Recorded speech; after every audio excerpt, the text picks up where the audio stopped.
New issue of X-Men out today, Powers of 10. I know you want to say Powers of X because there's an X, but it's Roman numeral 10, Powers of 10. Kind of an interesting sort of extended timeline story is what's going on here in Jonathan Hickman's new miniseries, where it takes place over the course of at least a millennia, where X0, X to the power of 0 is year 1, X to the power of 1 is 10 years in, what we would consider the present day in X-Men history, and X to the power of 2, X squared, not the movie from 2003 this time.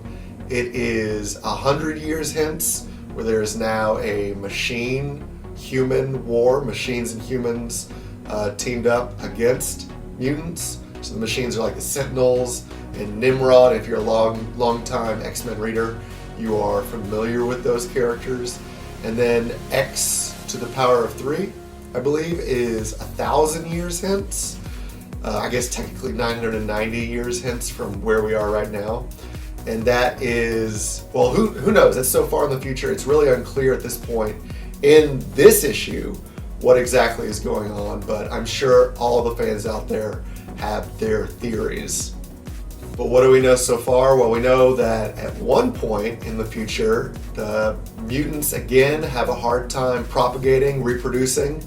You know, typical sort of plot point that's come up in things like Decimation and the aftermath of House of M, where a lot of the mutants were depowered and no new mutants were being born.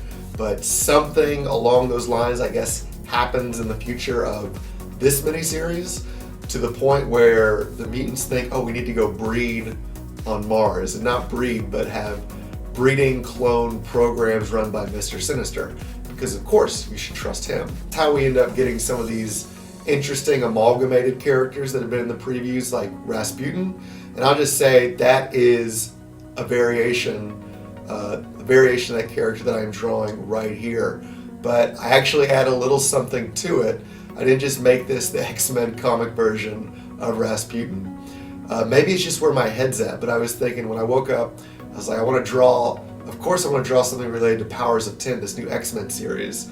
But the other big thing that was in the news today is what's trending is dark psychic forces. And if you're an X-Men fan, you know, you're probably not unfamiliar with similar sorts of terminology, because the X-Men, whether it's dealing with the White Queen or the Hellfire Club, or even Professor X, depending on who you ask, has been a bit of a dark psychic force. But that's not the reason it's been in the news. Today, it's come up because of Democratic candidate Marianne Williamson. So I'm not here to get political. Please, perish the thought. But, you know, I just got my head wrapped around both these issues, both the new issue of X-Men and this issue of these Democratic candidates. They had another debate last night, and I'm just like, I think I'm going to draw Marianne Williamson as Rasputin. Marianne Williamson Rasputin. And I know this is a little weird. I know this. I'm aware that this is a very strange connection to be making between this real-life Democratic candidate and these fictional Marvel Comics characters. But there was a segment in Powers of 10 that really made me consider this, and that was talking about when Mr. Sinister was cloning these generations of chimera mutants. They had what's called in the comic outliers, because apparently all these mutants were being bred for warlike purposes, but there was a certain subset of the cloned mutants, the outliers, who were, even though bred for war, unwilling to fight. They were peace-loving mutants. And so that's the, you know, if there is a connection there, that's the strongest one there is, I think, between, again, this real-life Democratic candidate and these fictional characters. But some of the other bits that I enjoyed from this comic, again, I'm surprised how much I am enjoying this compared to X-Men comics from the last however many years. I think this is really a step up. Jonathan Hickman's doing a great job. Artist R.B. Silva in this issue is doing a great job. You know, very Stuart Amonin sort of style. And one of those panels of Rasputin from this issue is what I'm using as a reference here. Although again, I have, in my artistic style, superimposed the face of Marianne Williamson.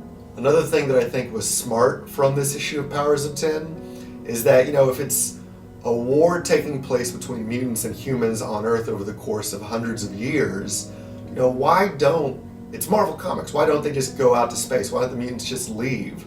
Because they've been interacting with the Shi'ar and other alien races since, you know, in real time, the 1970s, early 1980s. So why don't they just leave? And they do kind of talk about that, and here Jonathan Hickman in this story writes about how there are some mutants, you know, in the future now who are living in Shi'ar space, but they've kind of become soldiers of the Shi'ar as well. And ultimately there is some suspicion that the Shi'ar are going to want to come back to Earth and conquer not just Earth but the solar system, the Sol system, and use the mutants that have been living with them to do that. So I think they give you the numbers in the book. In Shi'ar space, there's about 8,000 mutants, 7,942 is the exact number.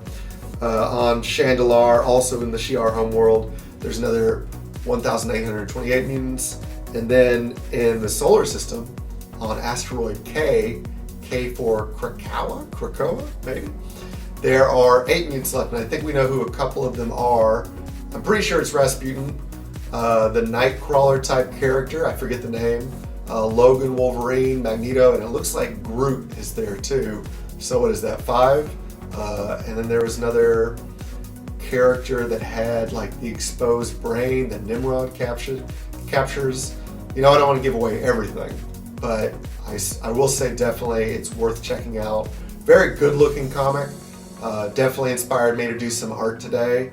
And, you know, just speaking a bit about this art, this took me from beginning to end, you know, the idea to execution, getting the inks and colors done, about 2 hours. If you like this video, please give it a like, leave a comment down below, subscribe if you want to. I'm doing art videos every day. And if you have any feedback, you know, feel free to leave it. If you've got something that you'd like to see me draw or a comic book or movie you want to see reviewed, let me know what it is. I'll be happy to do it. So until next time.